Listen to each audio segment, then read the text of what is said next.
யாரையா அது? அடாடடடா! பாத்திரம் கழுவ விட மாட்டேன்றாங்க, சமையல் செய்ய விட மாட்டேன்றாங்க. யார் அது? ஆ, வாங்க வாங்க.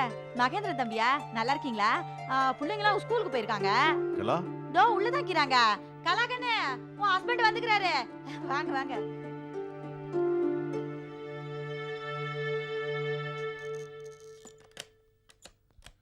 கலா. ஆ?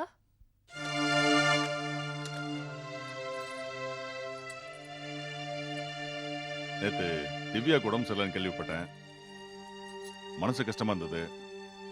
அதான் நம்ம ஃபேமிலி டாக்டர்கிட்ட கூட்டு போலாமேன்னு இப்போ வந்திருக்கேன்.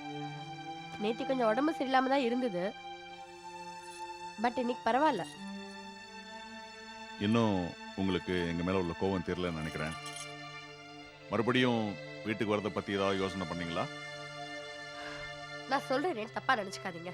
நீங்க எப்போ உங்க அப்பாவை எதிர்த்து நாங்க தான் வேணும்னு இங்க வரீங்களோ அப்பதான் நாங்க எல்லாரும் உங்களோட சேர்ந்து வாழறதா முடிவு பண்ணிருக்கோம். அதனால கூடிய சீக்கிரமே உங்க அப்பாவை எதிர்த்து பேச கொஞ்சமாவது முயற்சி பண்ணுங்க. அப்புறம் நம்ம எல்லாரும் சேர்ந்து வாழறத பத்தி யோசிக்கலாம்.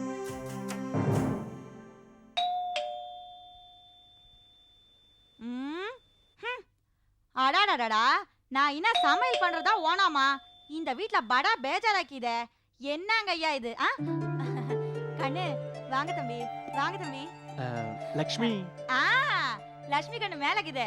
லட்சுமி கண்ணு, ஓ ஹஸ்பண்ட் வந்துக்கிறாரு. அட அண்ணன். ஐயோ!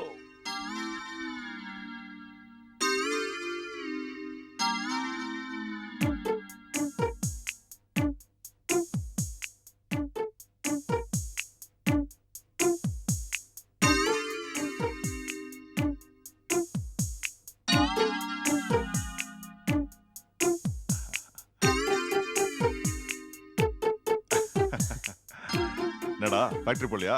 அண்ணன், நீங்க கிளப்புக்கு போறேன்னீங்க, போலையா? கிளப்புக்கு தான்டா போயிட்டு இருந்தேன். கலா தான் ஃபோன் பண்ணி சொன்னா. ஓஹோ. இந்த மாதிரி குழந்தைகள்லாம் அப்பா ஞாபகமா இருக்கு. நான் அவளை பார்க்க வரலையே. ஆமாமா. குழந்தைகளை தான் பார்க்க வந்தேன். சரி சரி சரி. எனக்கு கூட நீங்க அப்படி போனீங்கல்ல, உடனே லக்ஷ்மி கிட்ட இருந்து போனு. ஒரே பதபதப்பு, என்ன பார்க்கணும்னு. நான் அவளை பார்க்க வரவே இல்ல. சரி. நான் சொன்னேன்ல, பிரெக்னெண்டா இருக்கா. டாக்டர் கிட்ட போனால தெரியல, செக்அப் பண்ணால தெரியல. என்ன கண்டிஷனு, குழந்தை எப்படி இருக்கு, என்னன்னு ஒண்ணும் தெரியலையா? அதான். ஆனா நீங்க என்ன தப்பா நினைச்சு கூட, நான் லக்ஷ்மியை பார்க்க வரவே இல்ல. சரி சரி புள்ள தச்சியா இருக்கா பார்க்கணும்னு. ஏன்னா நான் உங்க தம்பி, உங்கள மாதிரி தானே இருப்பேன். சரி சரி சரி சரி. நான் ஃபேக்டரி கிளம்புறேன். அப்பா கேட்ட நான் சமாளிச்சிடறேன். என்ன, நீ லட்சுமி பார்த்துட்டு வா. வட்டா? யப்பா, தப்பிச்சாச்சு. லக்ஷ்மி. பரவாயில்லையே, பேரு கூட ஞாபகம் வச்சிருக்கீங்க. ஏன் லக்ஷ்மி இப்படி எல்லாம் பேசுற? பின்ன எப்படி பேசணும்? இது எந்த மாதிரியான விசிட்? நீங்களே மனப்பூர்வமா என்ன பார்க்கணும்னு நினைச்சு வந்த விசிட்டா, இல்ல உங்க அப்பாவோட போலி கௌரவத்தை காப்பாத்ததுக்காக வந்த விசிட்டா? லக்ஷ்மி, எனக்கு உன் மேல பாசமே இல்லைன்னு நினைக்கிறியா? பாசம்னா என்ன தெரியுமா? பொண்டாட்டி முழுகாம இருக்காளே, இந்த நேரத்துல அவ புருஷன் கூட இருக்கணும்னு எதிர்பார்ப்பாளே, அப்படி நினைக்கிறத விட்டுட்டு ஆடிக்கு ஒரு தடவை அமாவாசைக்கு ஒரு தடவை வந்து பார்த்துட்டு போறீங்களே, இதுக்கு பேரு பாசம் இல்லைங்க, வெறும் வேஷம். லக்ஷ்மி, அதான் நாங்க திருந்திட்டோம்னு சொல்றோம்ல. இங்க வந்து இருந்தாதான் நம்புவியா? நீங்க திருந்தது முக்கியம் இல்ல, உங்க அப்பா திருந்தணும். எந்த தைரியத்துல அந்த வீட்டுக்கு வந்து குடும்பம் நடத்த சொல்றீங்க? இப்போ உனக்கு என்ன? நான் அங்க போக கூடாது, இங்கே இருக்கணும், அவ்வளவுதானே? சரி, நாங்க போகவே இல்ல. நீங்க மட்டும் இங்க வந்து என் கூட சந்தோஷமா குடும்பம் நடத்துறது சுயநலம். என பாதிக்கப்பட்டது நான் மட்டும் இல்ல, லலிதாவும் கலாக்காவும். என்னைக்கு நீங்க 3 பேருமே மனப்பூர்வமா சந்தோஷமா எங்க கூட குடும்பம் நடத்த முன் வரீங்களோ, அன்னைக்கு நம்ம எல்லாம் ஒன்னா வாழலாம்.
ஹலோ அக்கா சுமி அக்கா என்னங்க ஒரு பங்களால அடைச்சு வச்சிருக்காங்கக்கா.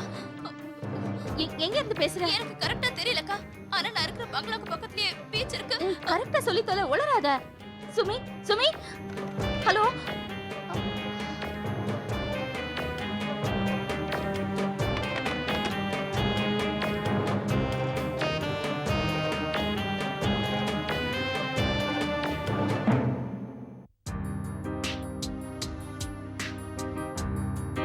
டேய் ஜெகதீஷ்,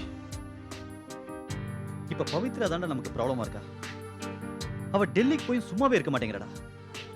என்னடா பண்ணா? அன்னைக்கு ஒரு இன்ஸ்பெக்டர் வந்து என்கொயரி பண்ணா. அவ சொல்லி தான் அந்த இன்ஸ்பெக்டர் வந்து என்கொயரி பண்ணா. தெரியுமா உனக்கு அந்த விஷயம்? இனிமே நாம ஏன்டா அதை பத்தி கவலைப்படணும்? எஸ்ஐ தான் நம்ம சொன்னதை நம்பிட்டார்ல. டேய், எல்லா விஷயத்திலும் இப்படி அசால்ட்டா இருந்துடாதடா. எந்த ஒரு விஷயத்திலும் கேர்ஃபுல்லா இருக்கணும். எனக்கு பவித்ரா மேல சந்தேகம் வந்துருச்சு. எந்த ப்ராப்ளம் வந்தாலும் நாம அதை சமாளிச்சுக்கலாம்டா. நீ எதுக்கும் டென்ஷன் ஆகாத. நாம பேசலனாலும் நம்மளோட பணம் கண்டிப்பா பேசும். ஆமாடா, எல்லா விஷயத்திலும் இப்படி கேர்லெஸ்ஸா இருடா. ஆமா, நீ ஏன் சொல்ல மாட்ட? ஏன்னா ஒரு தடவை நீ தான் உள்ள போயிட்டு வண்டியே. ஆனா என்னால அப்படி இருக்க முடியாது. டேய், நீ இப்படி வருத்தப்படுவேன்னு தெரிஞ்சிருந்தா உள்ள போறப்ப ஒன்னையும் சேர்த்து கூட்டு போயிருப்பேன். ஆமாடா, ஏன் பேச மாட்டேன்? அந்த ஒரு இடத்துக்கு தானே நான் வரல இன்னும். நல்லா பேசுவடா. கவலைப்படாத, உன் ஆசையெல்லாம் கூடிய சீக்கிரம் நிறைவேற்றிடுறேன். டேய், என்ன கிண்டலா? டேய், இவ்வளவு நாள் எனக்கு அந்த பயம் இல்லடா. ஆனா இப்போ பவித்ராவுக்கு போலீஸ் வேலை கிடைச்சிருச்சுன்னா கிடைச்சா என்னடா பண்ணுவா? பயமா இருக்கா? டேய், நம்ம ஆம்பளை போலீஸ்க்கே பயப்படுறது கிடையாது. இவ போலீஸ் ஆபீசர் ஆகி நம்ம 2 பேரையும் அரெஸ்ட் பண்ணி விஜய் சாந்தி மாதிரி இழுத்துட்டு போறாளாம். டேய், அவ செஞ்சாலும் செய்வாடா. அவ சுமித்ரா மாதிரி இல்ல, அவ சந்திரா மாதிரி. இருக்கட்டும்டா, அதனால என்ன இப்போ? நாம என்ன ஒவ்வொரு விஷயத்தையும் பிளான் பண்ணியா பண்ணிட்டு இருக்கோம்? பிரச்சனைன்னு வரும்போது அப்பப்போ யோசிச்சு அதுக்கேற்ற மாதிரி தானே பண்ணிட்டு இருக்கோம். அதே மாதிரி இதையும் நம்ம சமாளிச்சிட வேண்டியதுதான். சரி, இப்போ நீ எதையும் நினைச்சு டென்ஷன் ஆகாத. ராணி அம்மா பார்க்கறதுக்கு டைம் ஆச்சு, நம்ம போய் பார்ப்போம்.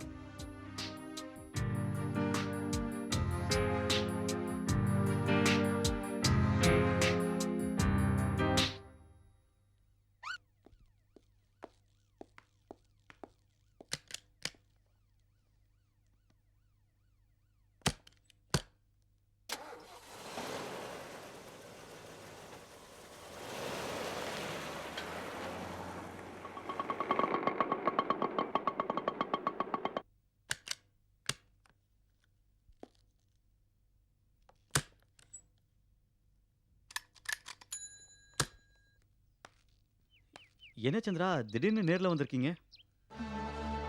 சுமி பத்தி ஒரு இன்ஃபர்மேஷன் கிடைச்சது, சொல்லிட்டு போலான்னு வந்தேன். சுமி சுமி பத்தியா?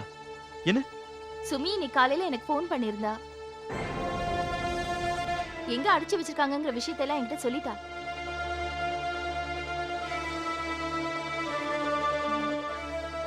பேசிட்டு இருக்கும் போதே பாதியில ஃபோன் கட் ஆயிடுச்சு.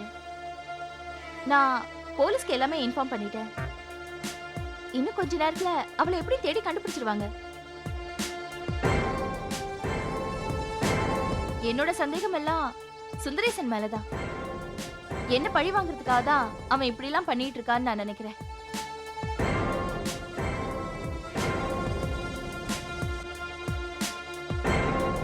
லலிதாவை அடைச்சு வச்சிருந்த இடத்துலதான் சுமியையும் அடைச்சு வச்சிருக்கணும்னு லலிதா ஃபீல் பண்றா. எனக்கும் அப்படிதான் தோணுது. லலிதாவை அடைச்சு வச்சிருந்த இடம் அவளுக்கு நல்லாவே தெரியும். ஏதோ ஒரு பீச் கிட்ட இருக்கிற ஒரு கெஸ்ட் ஹவுஸ்னு சொன்னா. ஒரு வாரமா அந்த வீடு பூட்டி இருக்கிறதுனால எனக்கும் அதான் சரின்னு தோணுது. நீங்க என் கூட வந்தீங்கன்னா சுமி இருக்கிற இடத்த கண்டுபிடிச்சிடலாம். கொஞ்சம் என் கூட வர முடியுமா?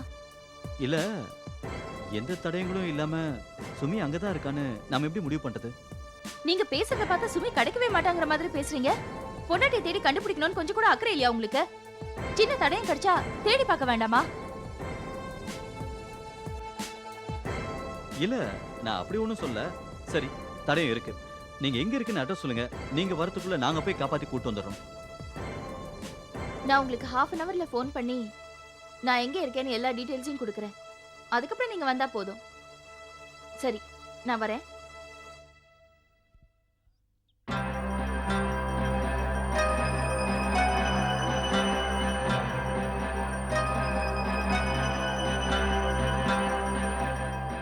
ஐயோ ஐயோ, என்னால முடியாதே, என்னால முடியாது. என்ன முடியாது? ஏமா, என் வாயை தச்சு வச்சாலே முணுமுணுங்கும், தைக்காம இருந்தா கேட்கவா வேணும், என்ன போய் கம்மன் இருங்கிறியே எப்படிமா? நீங்க கம்முன்னு இருக்கல, பெரிய ஊசி வச்சு தச்சுருவேன் வாய. அதெல்லாம் முடியாது போ. வாயில கை ஆ? வைங்க. ம். மூச் அப்படிதான். அது அது ஐயோ வர வர வர வர. அமெரிக்கா ஹாய், என்னது? எப்போ நான் வந்ததுக்கு அப்புறம் தான் எல்லாரும் வருவீங்க, இன்னைக்கு என்ன சீக்கிரமா? உங்களுக்கு என்னப்பா என்ன மாதிரியா? காலையில ஆஃபீஸ் திறக்கிறதுக்கு முன்னாடி போனோம், ஆஃபீஸ்லேருந்து எல்லாரும் போனதுக்கு அப்புறம் தான் கிளம்பி வரணும். நீங்களாம் அப்படியா என்ன? கலாக்காக்கு டீச்சர் வேலை சொல்லவே வேண்டாம், தானு டைமுக்கு வந்துடுவாங்க. இவளுக்கு நியூஸ் ரீடிங் வேலை, அந்த டைமுக்கு மட்டும் போனால் போதும். எல்லாம் லக்கி பீப்புள். காஃபி டீ ஏதாவது சாப்பிட்டீங்களா?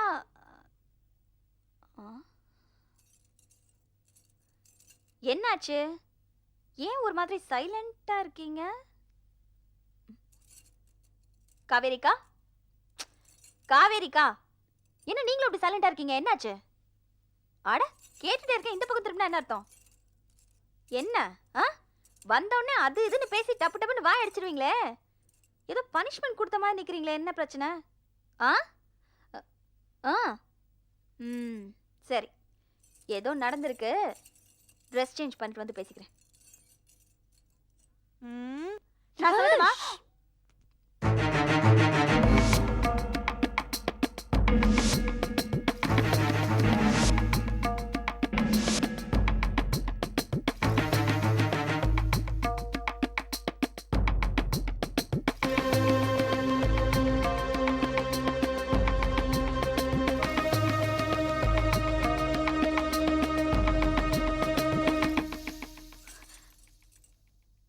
யாரை கேட்டு இவரை உள்ள விட்டீங்க? எதுக்காக இவங்க வந்தாரு? அவரா வரல. காவேரிக்கா. ஓஹோ, அப்போ நீங்க ரெண்டு பேரும் சேர்ந்து தான் இவரை இங்க கூட்டிட்டு வந்திருக்கீங்க. எதுக்கு? இல்ல எதுக்குன்னு கேக்குறேன்.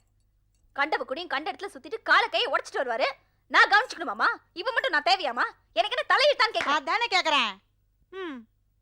நான் உங்க ரெண்டு பேரும் தான் கேக்குறேன், பதில் சொல்லாம என்ன? புரிஞ்சிருச்சு. இவரை இப்படி கூட்டிட்டு வந்து வச்சுட்டா நாங்க ரெண்டு பேரும் ஒண்ணா சேர்ந்து வாழ்ந்துருவோம்னு நினைப்பா? அது இந்த ஜென்மத்துல நடக்காது. ஏய் லலிதா, என்ன நடந்ததுன்னு புரியாம பேசாத. லலிதா, மாமாவே அவரை வீட்டுக்குள்ள சேர்த்துக்க மாட்டேன்னு சொல்லிட்டாரு. பாவம், அவர் வேற எங்க தான் போவாரு? ஏன் போட்டுமே, எத்தனையோ தர்மாஸ்பத்திரி இருக்கு, ஹாஸ்பிட்டல்ஸ் இருக்கு, லாட்ஜஸ் இருக்கு, பணம் இருக்குல்ல, செலவு பண்ணட்டும். இத பாரு லலிதா, 1000 தான் இருந்தாலும் அவர் உன்னுடைய புருஷன். நாங்க ஒரு மனிதாபிமானத்தினால தான் அவர் இங்க கூட்டு வந்தோம். அவரை கவனிச்சுக்கிறதும் கவனிக்காததும் உன்னுடைய இஷ்டம், எங்களுக்கு தெரியாது. தள்ளுங்க. காவேரிக்கா கொஞ்சம் தள்ளுங்க. ஏமா லலிதா, எங்க புருஷ மட்டும் வீடு தேடி வந்தப்ப இதுதான் வெற்றியோட முதல் படி, 2வது படி, 3வது படி டைலாக் எடுத்து விட்டியே. அந்த வெற்றியில உனக்கு பங்கு இல்ல. நீ எங்களுக்கு எந்த நல்லது செஞ்சாலும் அதை நாங்க ஏத்துக்கணும். ஆனா நாங்க திருப்பி செஞ்சா நீ ஏத்துக்க மாட்ட, அப்படிதானே? எது எப்படியோ உன் புருஷன் வீட்டுக்கு வந்தாச்சு. நீ அவரை பாத்துக்கிறியோ வெளியில தள்ளுறியோ உன் இஷ்டம், என்ன வேணா பண்ணு. எல்லாரும் பேசிக்கினாங்க, நான் மட்டும் கவனிந்தா எப்படி? இத பாரு கண்ணு, சொல்றேன்னு தப்பா நினைச்சுக்காத. ஒரு பொண்ணு எப்போ ஒருத்தனுக்கு கழுத்தை நீட்டிக்கினாலோ அதுக்கு அப்பால அவனுக்கு நல்ல தாயா, தாரமா, நல்ல சிநேகிதியா, நல்ல மந்திரியா அவனுக்கு கடைசி வரைக்கும் கூட இருக்கணும். நல்லா இருக்கும்போது அவன் கூட நீ இருந்துக்கின, அவன் கஷ்டப்படும் போது துணையா இருந்தாதான் கண்ணு அவன் தப்பு செஞ்சதை உணர முடியும். உன் புருஷனும் அப்படித்தான். இந்த மாதிரி நேரத்துல இதெல்லாம் வேண்டாம் கண்ணு. நாவோ என் சின்ன அறிவு கேட்டுனதான் நான் சொல்லிக்கினேன். நீ படிச்சவ, அதுக்கப்பால நீ என்ன பண்ணிக்கியோ எனக்கு தெரியாது. ஆமா,